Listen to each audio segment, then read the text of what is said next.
नमस्कार, मैं अमित आस्का गुरु से। लेकिन हाँ, आज मैं आया हूँ आपके विवूज ऑटो ब्लॉग में कि आप देख सकें, जान सकें और उसके थ्रू भी समझ सकें कि मैं कैसा हूँ, किस ढंग से आपसे बात करता हूँ। और आज हम कुछ खास टॉपिकों में आपके साथ डिस्कस करेंगे विवूज ऑटो ब्लॉग में, तो देखना ना भूलिएगा इस पूरे वीडियो को। Hey guys, this is Vivek again. और आज का कुछ प्लान ऐसा है कि मैं जा रहा हूँ अमित सर से मिलने। जी हाँ, आपके अपने आस्कार गुरु से मिलने आज मैं जा रहा हूँ।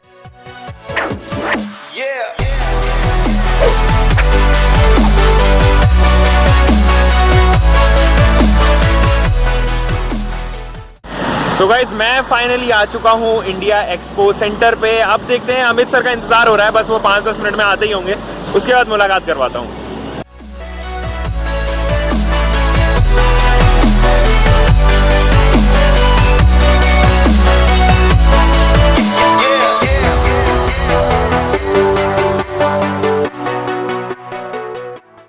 सो फाइनली आपके फेवरेट आस्कार गुरु मिस्टर अमित खारे जी आपके पास में आ चुके हैं। तो आज की जो शुरुआत करूंगा, मैं थोड़े से छोटे से टॉपिक के बारे में बता देता हूं कि टाइटल वैसे आप लोगों ने सबने पढ़ लिया है। मारुति, टाटा और फोर्ड तीनों ही कंफ्यूजन पैदा करते हैं। किसी की रिलायबिलिटी अच्छी है, किसी की इंजन स्पेसिफिकेशंस अच्छे है, कोई फीचर ज्यादा प्रोवाइड करता है, तो रीसेल वैल्यू किसी की अच्छी है। तो ऑफ टू अमित सर, और आज के टॉपिक के बारे में थोड़ा सा ब्रीफ कर देंगे। टॉपिक में कोई खास चीज नहीं है। सबसे बड़ी चीज ये है कि ये तीनों कार कंपनी भारत में बहुत अच्छा कर रही हैं। एक पहले नंबर की कार कंपनी है जो कि ऑलरेडी 52% मार्केट शेयर लेकर बैठी है। दूसरी कार कंपनी है टाटा, जो कि पैसेंजर्स व्हीकल में बिल्कुल नई है। हाँ, कमर्शियल में ज्यादा, कमर्शियल्स में ज्यादा रही है और उसके पास भी लगभग 6% से लेकर 9% के बीच का मार्केट शेयर मौजूद है। और तीसरे नंबर पर है फोर्ड, जिसके पास ऑलरेडी 4.1% का मार्केट शेयर है। हाँ, फोर्ड इनमें सबसे कम मार्केट शेयर रखती है, लेकिन उसकी प्रेजेंस ज्यादा है क्योंकि वो सिर्फ 4 कारों के साथ काम कर रही है, जबकि बाकी सभी कंपनी 10 से ज्यादा है, सबके पास 10 से ज्यादा कार्स हैं। तो इस चीज के ऊपर शुरुआत करते हैं इस वीडियो को और देखते हैं कि कौन कौन पॉइंट्स पे कहाँ कौन सी गाड़ियां खरी उतरती हैं। करते हैं स्टार्ट। नमस्कार दोस्तों, आप देख रहे हैं विवूज ऑटो ब्लॉग्स। सब्सक्राइब कीजिए मेरे चैनल को ताकि आप रहें ऑटोमोबाइल की दुनिया से अपडेट, और प्रेस कीजिए इस बेल आइकन को ताकि आप देख सकें मेरी वीडियो सबसे पहले। तो वीडियो के फर्स्ट पार्ट में रखते हैं गाड़ी के इंजन स्पेसिफिकेशंस, किसके ज्यादा मजबूत है, कहाँ मारुति फॉल करती है, कहाँ फोर्ड और कहाँ टाटा ने अपना मजबूत हाथ दिखा रखा है। सर, क्या आपको लगता है कि कहाँ मारुति का अगर मैं बात करूं मारुति की फिगर्स, तो मेरे ख्याल से DDIS इंजन फिएट इंस्पायर्ड उनका बहुत अच्छा है। हाँ, ये बात तो सच है कि वो फिएट के इंजन के दम पे भारतीय मार्केट में रूल कर रही है। और पेट्रोल के बारे में बात किया तो उसके पास जो अपना K सीरीज इंजन है वो लंबे समय से काफी अच्छा काम कर रहा है, या उसका 800 इंजन जो कि काफी पुराना ट्राइड एंड टेस्टेड है, वो चला रहा है लंबे समय से। वही टाटा की अगर सर हम बात करें तो टाटा के पास अपने इंजन अलग टाइप है। टाटा ने पहले इंजन को अपने आप डेवलप करने की कोशिश की, फिर जब उसे प्रॉब्लम आई तो उसने सोर्स किए, फिर उसने जब फिएट के साथ 2-3 कार कामों में हेल्प ली, फिएट के साथ जुड़ के काम किया, तब उसने फिएट के डीजल इंजन को लिया, उनका इस्तेमाल किया। फिर उसको लगा कि नहीं, अब भी बात नहीं बन रही है, तो उसने अपने ही इन हाउस डेवलपमेंट पे जोर दिया। अब उसके पास अपना पेट्रोल इंजन आ गया नया, रेवोट्रॉक। हाँ, अपना डीजल इंजन भी तैयार कर लिया उसने, 1.5 लीटर जो आ रहा है या 1 लीटर जो आ रहा है 3 सिलेंडर में। तो ये इंजन जो है उसके, वो उसने खुद इन हाउस डेवलप किए हैं, तो अभी हाल में डेवलप किए हैं। ओके। अब इन इंजनों पे भी वो काम करता रहेगा, आगे फ्यूचर में भी इनको रिफाइन करेगा, इनमें भी तरह की टेक्नोलॉजी का यूज करेगा, एग्जॉस्ट सिस्टम पे वर्क करेगा, और इनको भी धीरे धीरे बेहतर बनाता चला जाएगा। सर, टाटा क्योंकि अगर कोई इंजन बनाता है तो वो लंबे समय तक उसको रखना चाहता है। वो ये नहीं चाहता आज इंजन नया कोई कमी लगी तो उसे बंद कर दे। नहीं, वो उसी को ही रिफाइन करने की वजह, जैसा कि मारुति ने किया। हाँ, तो वैसे फिएट वाला सीन। और सर, उसके जो बड़े इंजन है ना, टाटा हेक्सा वाला, वो सफारी से जो कैरी फॉरवर्ड किया गया है, 400 न्यूटन मीटर का टॉर्क, सर लाजवाब इंजन है सर, उसका तो कुछ कहना ही नहीं। वो इंजन स्पेशली मुझे पसंद है। हाँ, इंजन अच्छा है वो, नो डाउट। मैंने उसको ड्राइव किया था पहली बार जब हेक्सा में, नवंबर के आसपास की बात है, पिछले साल, क्योंकि वो गाड़ी भी मुझे लॉन्चिंग से काफ़ी पहले मिल गई थी रिव्यू करने के लिए, और मैंने उसे काफ़ी चलाया था उन दिनों, हर तरह की ऑफरोडिंग भी की थी, और वो इंजन वास्तव में लाजवाब था। उसकी वजह ये थी कि वो जब आपको टॉर्क की एक्चुअल में जरूरत है तब वो टॉर्क आपको दे रहा है, इसलिए आपको उसमें मजा आ रहा था चलाते समय। और हाँ, बहुत लोगों का कहना है कि टाटा की गाड़ियाँ खराब होती हैं। बिल्कुल, टाटा ने पहले गलतियाँ की हैं, खराब गाड़ियाँ बनाई थी और उसको बेचा है, लेकिन धीरे धीरे उसको भी समझ में आया क्या चीज आगे फ्यूचर में सस्टेन करेगी। तो उसको लगा कि क्वालिटी और नई टेक्नोलॉजी सस्टेन करेगी। ड्रामा सस्टेन नहीं करेगा। तो उसने लोहा लाट और ये सब चीजें बंद करके क्वालिटी पे वर्क करना शुरू किया, नई टेक्नोलॉजी को अडॉप्ट करना शुरू किया और वो अब बेहतर कार्य बना रही है। लेकिन बदनामी तो आपका पीछा कभी नहीं छोड़ती। वो तो टाटा के साथ गुडविल आपको हमेशा तकलीफ देती है अगर आपने खराब कर रखी है। फोर्ड के बारे में यहाँ बात करेंगे सर। फोर्ड का जो 5 सिलेंडर 3.2 इंजन है ना, उसका तो कोई जवाब नहीं है। फॉर्च्यूनर लेवल में जो एंडेवर लेवल की कार्स हैं और छोटे इंजन की अगर हम बात कर लें तो अभी ड्रैगन सीरीज का पेट्रोल इंजन आ चुका है, वो भी फिनोमिनल है। 123 bhp is doing very good. ध्यान से समझा जाए तो ये नेचुरली एस्पायर्ड इंजन है। हाँ, नेचुरली एस्पिरेटेड है। और इसकी हाल ये है कि ये डिजाइन बहुत सोच समझ से किया गया है इंजन। मैंने जब इस इंजन के बारे में पहली बार मेरे पास खबर आई थी फोर्ड की तरफ से, तभी ये समझ में आ गया था कि यह इंजन कुछ कमाल करेगा। हालांकि ये इंजन पहले बन चुका था हाँ, फोर्ड के इन हाउस में ही, भले वो इंडिया में नहीं था, लेकिन उसके बारे में इंफॉर्मेशन सारी थी। लेकिन जब इंडिया में आएगा तब भी क्या वो उसको वैसे ही रखेंगे, ये ताज्जुब की बात थी। लेकिन जैसे ही उन्होंने नए प्लांट पे इसको तैयार किया, इको बूस्ट बंद कर तो दिया वो उन्होंने उस पर ध्यान दिया। और दूसरी चीज ये भी थी कि फोर्ड के साथ प्रॉब्लम थी, उसे इको बूस्ट इंपोर्ट करना पड़ता था, उसकी कॉस्टिंग पड़ती थी। import और charges। दूसरा जो पहले वाला इंजन था वो उस बात पे नहीं पहुंच पाता था। तो उनको लगा कि हम नया ही डेवलप करते हैं जो आगे आने वाले यूरो 6 नॉर्म, BS6 नॉर्म्स के हिसाब से भी मैनेज हो सके। तो उन्होंने ये इंजन उसी हिसाब से तैयार किया कि अब इसे इंजन को एक माइनर सी ट्यूनिंग के साथ ही BS6 बना के बेचा जा सकता है, जबकि दूसरे वो पुराने इंजन के साथ ये करना पॉसिबल नहीं था सिवाय इको बूस्ट को छोड़कर। लेकिन इको बूस्ट महंगा पड़ता था। अब क्या है, अब इन हाउस अगर बनता है इंजन तो उसकी कॉस्टिंग कम करने में हेल्प होती है। और यही हेल्प का फायदा मिला है कि उसने अपनी कारों की कीमत बढ़ाई नहीं, इको स्पोर्ट की। इतने सारे टच स्क्रीन, ये सब चीजें सब महंगी है, कोई सस्ती नहीं है, सब उसने डाल दी उसके भीतर, लेकिन फिर भी कीमत नहीं बढ़ी। क्यों? क्योंकि इंजन से उसने कवर कर ली वो सारी कीमतें। लास्ट ईयर जब सर ब्रेजा लॉन्च हुई तब मुझे याद है कि फोर्ड EcoSport के एकदम से 1 लाख रुपए उन्होंने नीचे गिरा दिए थे, और वो इसीलिए थी कि कंपनसेट कर सके दोनों के साथ में।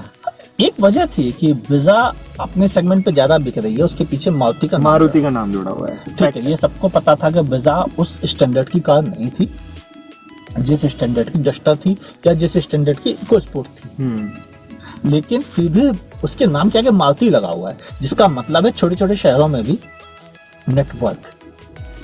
और अगर आपको सर्विस सेंटर बगल में दिखता घर के, तो आपका उसके ऊपर ट्रस्ट बढ़ जाता है। नेटवर्क की यहाँ बात कर लेते हैं। आप ध्यान से नेटवर्क की बात करूं तो आप ध्यान से सुने, 14,50,000 कारें हर महीने मारुति के पास सर्विस के लिए आती हैं।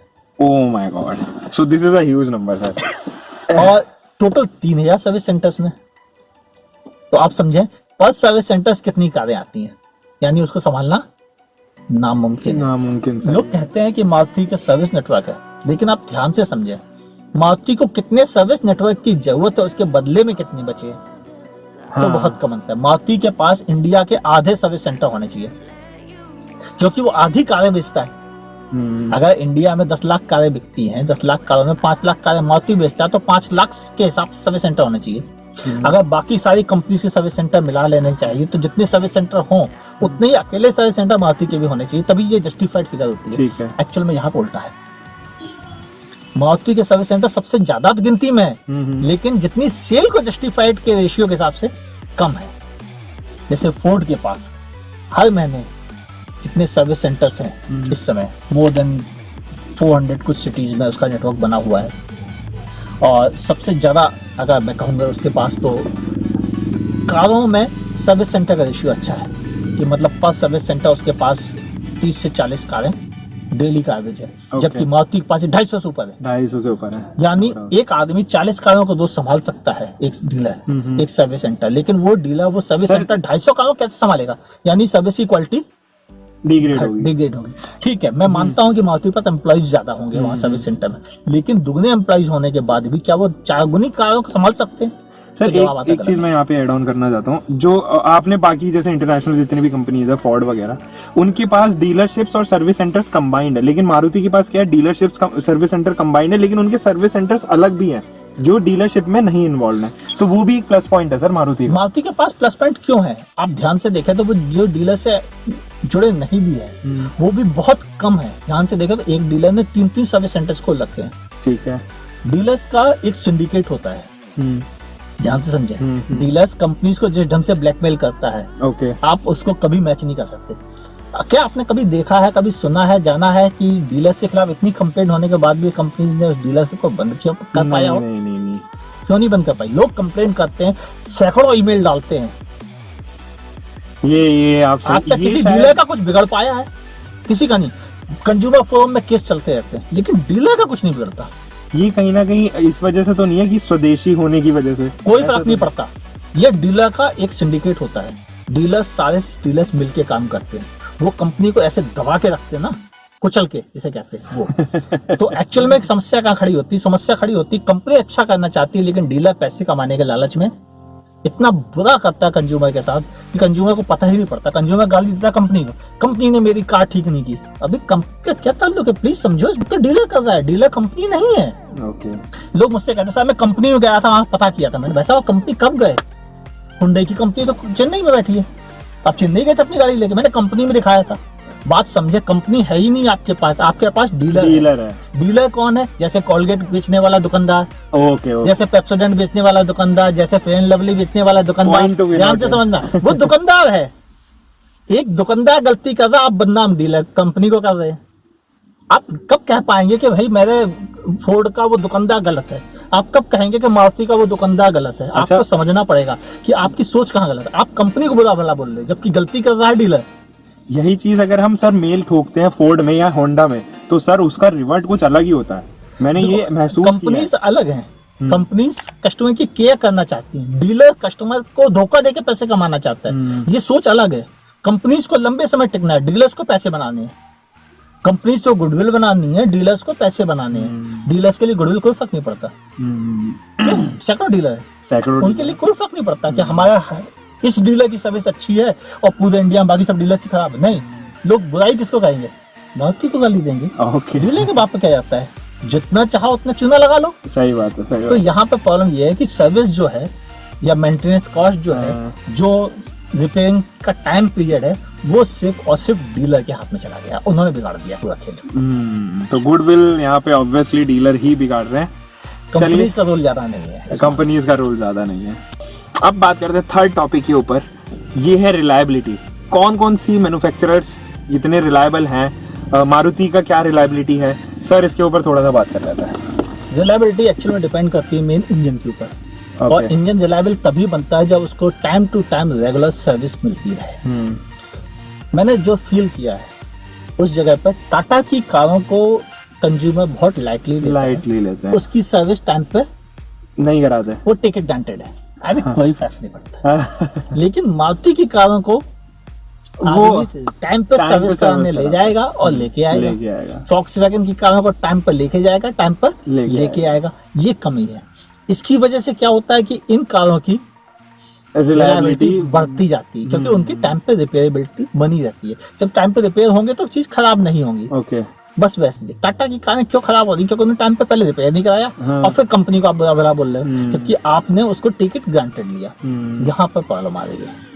लेकिन सर कुछ थी इंजन, जैसे इंडिका का मुझे पुराने वाला इंजन इतना ज्यादा रिलायबल नहीं लगता था। उसकी whistling noise, balancing, cylinder piston arrangement की जो बैलेंसिंग थी वो इम्प्रॉपर थी। एनवीएचएस आर पुअर, बहुत ही पुअर एनवीएच थे। वो सब चीज ठीक है, लेकिन उसका रिलायबिलिटी ताल्लुक क्या है? मैंने बहुत सी इंडिका ऐसी अभी भी देखी जो 6 लाख 7 लाख किलोमीटर चल चुकी हैं, और मैंने बहुत सी ऐसी मारुति की कारें देखी हैं जो 1.5 लाख किलोमीटर पर बोल गई हैं। सारा खेल आपकी सर्विस पे लेट करता है। अगर आपने गाड़ी को अच्छे से मेंटेन रखा है तो लंबे समय तक चलेंगी। अभी हाल में मैंने टोयोटा इटियोस की एक कैब से आया हूँ, और उसने मुझे बताया उसने 5 साल में 3.5 लाख किलोमीटर चला ली है गाड़ी। 5 साल में 3.5 लाख किलोमीटर चला ली है, और 5 साल भी पूरे नहीं हुए थे उसको। और उसका, अब आप मुझे बताओ कहाँ कमी है? कोई कमी नहीं। उसका कहना बस एक ही अच्छी चीज थी मेरे साथ कि मैंने हमेशा टाइम पर जाकर सर्विस कराई। जैसी 10,000 किलोमीटर हुई तुरंत सर्विस सेंटर चला गया, पैसे खर्च किए, पूरी चीज सर्विस कराई, फिर लेके आया, फिर चलाया। सर उससे तो ऑब्वियसली फर्क पड़ेगा, क्योंकि पिस्टन सिलेंडर अरेंजमेंट है, उनकी वियर आउट कम होगी। ये चीज बहुत इंपॉर्टेंट है। बस यहीं से गुडविल बदल जाती है। क्योंकि अगर आप सर्विस ही नहीं कराते हो तो फिर रिलायबिलिटी कहाँ बचेगी? आप कितनी भी महंगी कार खरीद लो, उसकी रिलायबिलिटी खराब हो जाएगी अगर आपने उसको प्रॉपर सर्विस नहीं कराया।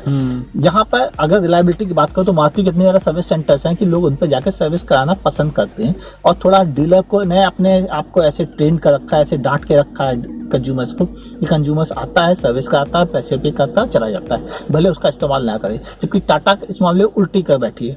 टाटा के साथ पहले फिगर क्या बनी हुई थी कि टूरिस्ट इंपॉर्टेंस ज्यादा रखती थी। टाटा जो भी टूरिस्ट इंपॉर्टेंस वाले पर्सन थे, जिनका प्रोफेशन ही टूरिज्म में ज्यादा था, वो लोग ज्यादा ग्रैब करते थे उनकी गाड़ी। उसकी वजह भी थी, क्योंकि अगर रनिंग कॉस्ट कम है तो भी तो वो कमा के देगी। और आदमी कार तभी खरीदेगा टूरिस्ट के लिए या टैक्सी पर्पस के लिए जब वो कमा के देगी। अगर वो ये काम मारुति से करता, मर्सिडीज से करता, तो क्या कमाता? नहीं कमाता। तो मारुति की कारों के मुकाबले टाटा की कारों ने उसे कमा के देने का मौका दिया, यानी प्रॉफिट और मार्जिन बढ़ा के देती थी, इसलिए वो चलती थी। यानी कुल मिला के वो थी तो फायदे का सौदा।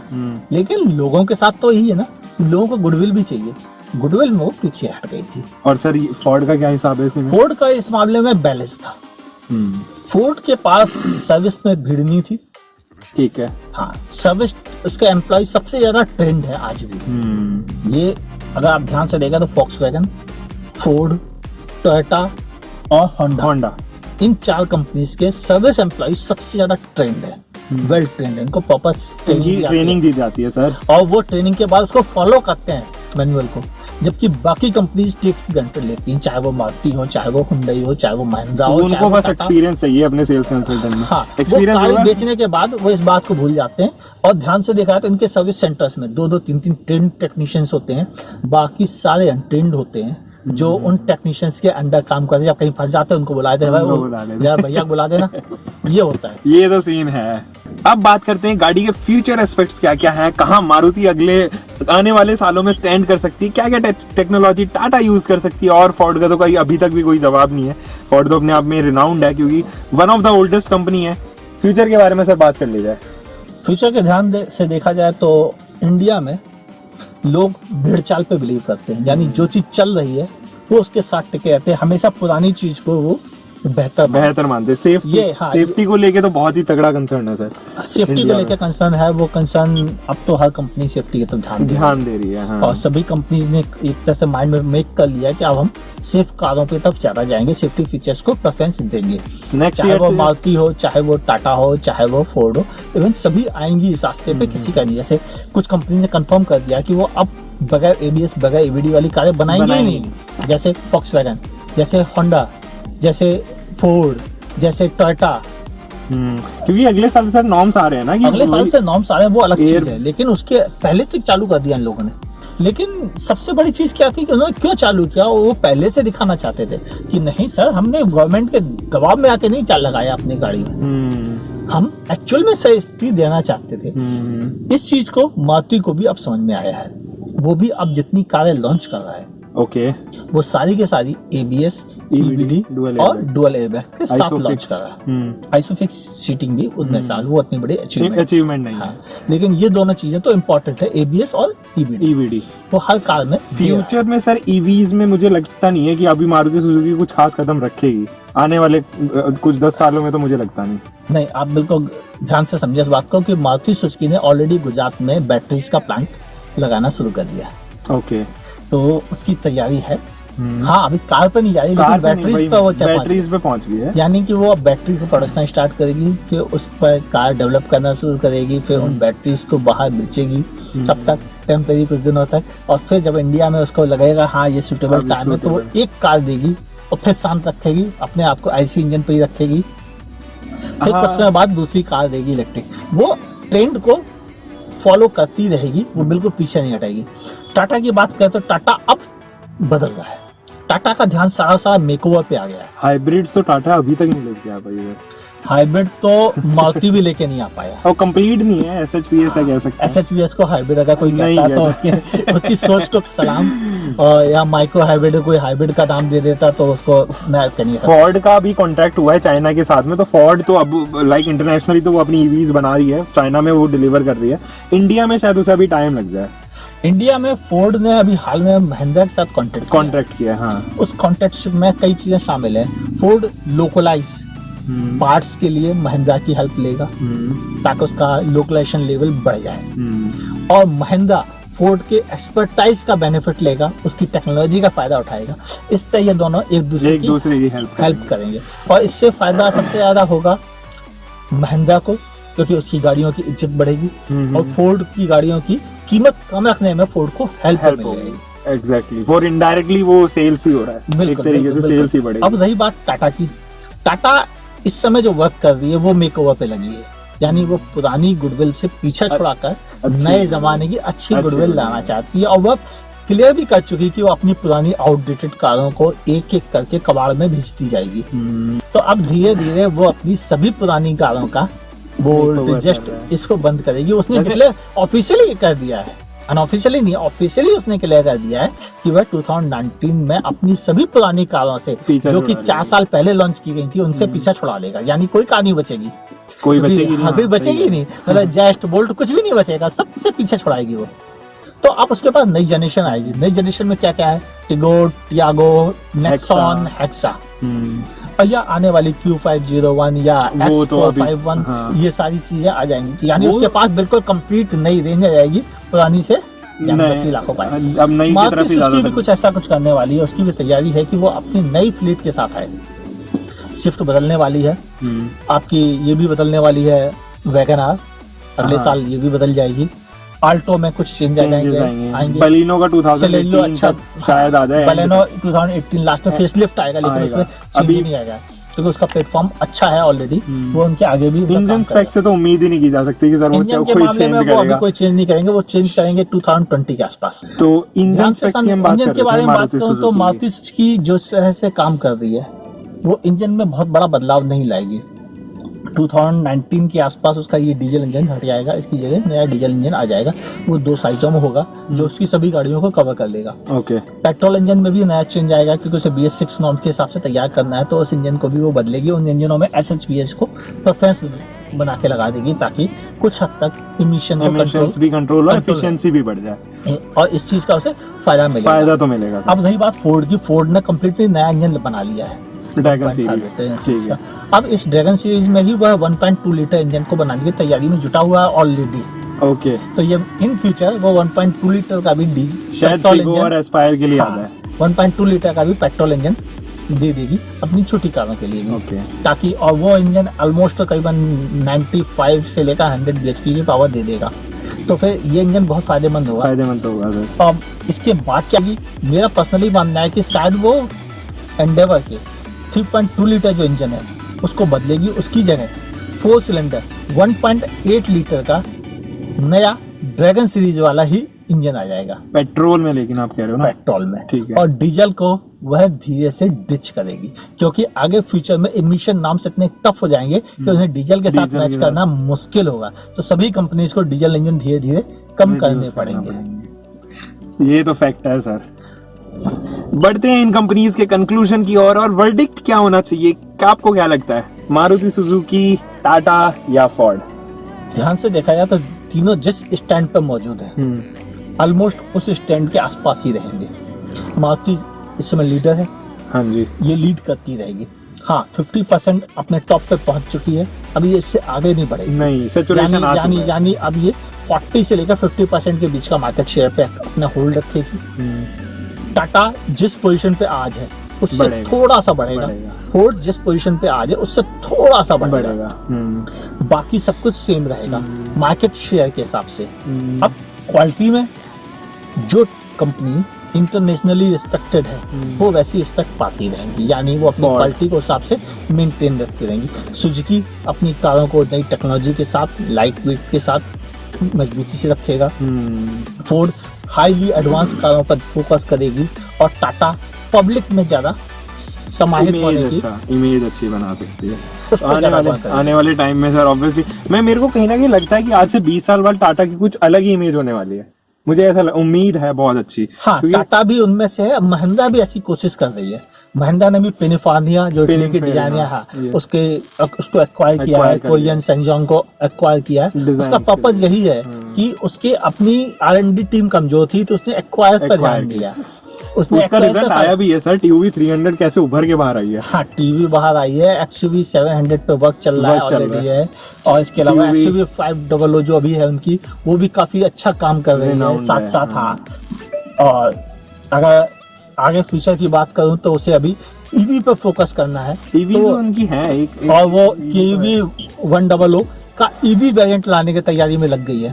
और जहां तक मेरा ख्याल है कि 2019 में वो उसे मार्केट में लॉन्च कर देगी, क्योंकि उसके पास लगभग सब कुछ पहले से मौजूद है, बस उसे कन्वर्ट करके शिफ्ट करना है। और जहां तक ख्याल है वो उसका उस समय सबसे पहला और अच्छा ट्रम्प कार्ड होगा महिंद्रा का। हाँ, क्योंकि ईवी के प्लेटफॉर्म में तो वो काफी टाइम पहले से ही काम कर रही है सर। तो ईवीज के मामले में तो ऑब्वियसली महिंद्रा अच्छा काम करती नजर आ रही है। और ऑटो एक्सपो की तैयारियां हालांकि शुरू हो गई है। करते हैं इस वीडियो को यहीं पर एंड, और सर से एक बार एंडिंग करवा देता हूँ, क्योंकि सर से बड़ी इच्छा थी कि एंडिंग करवा दूं। एंडिंग में क्या कर सकते हैं, बस यही कि हाँ, मैं आज आपके साथ मौजूद हूँ, लेकिन मैं उस जगह मौजूद हूँ जहाँ पे दुनिया का सबसे बड़ा ऑटोमोबाइल का मेला लगता है। मैं मौजूद हूँ आपके साथ इस समय ऑटो एक्सपो की बिल्डिंग के ठीक बाहर। आप ध्यान से देखें तो आप समझ जाएंगे कि हम लोग कहाँ पे मौजूद है। वो इसीलिए इस जगह को हम लोगों ने फर्स्ट प्रेफरेंस में रखा है, ताकि हम आपके साथ ज्यादा जुड़ सके और आपको भविष्य की राह दिखा सके, क्योंकि ये ऑटो एक्सपो ही आपको दिखाएगा कि आगे इंडिया का फ्यूचर कैसा होगा ऑटोमोबाइल के बारे में। अगर मेरे को और सर को मिलना चाहते तो 2018 का ऑटो एक्सपो बिल्कुल भी मत मिस करना। मेरे को तो लगता नहीं कि सर को तो वीआईपी पासेस मिलने वाले हैं इस बार। एनीवे, इस वीडियो को करते हैं एंड। और अगर मेरे चैनल से ज्यादा बात आपके मुलाकात नहीं हुई है तो प्लीज इसे सब्सक्राइब करना ना भूलिएगा, क्योंकि मैं आपके लिए लेके आता हूँ रोज ऑटोमोबाइल और उसकी इंडस्ट्री से लेके एक नई वीडियो। और आज कार गुरु तो हमारे साथ थे आज। मुझे स्पेशली बहुत एक्सपीरियंस मिला आज कार गुरु सर से, और उम्मीद करता हूँ कि आगे भी ऐसी ही मुलाकात होती रहेंगी। Until for the next time, bye bye, take care and keep loving your car. Don't forget to subscribe my channel. Bye bye.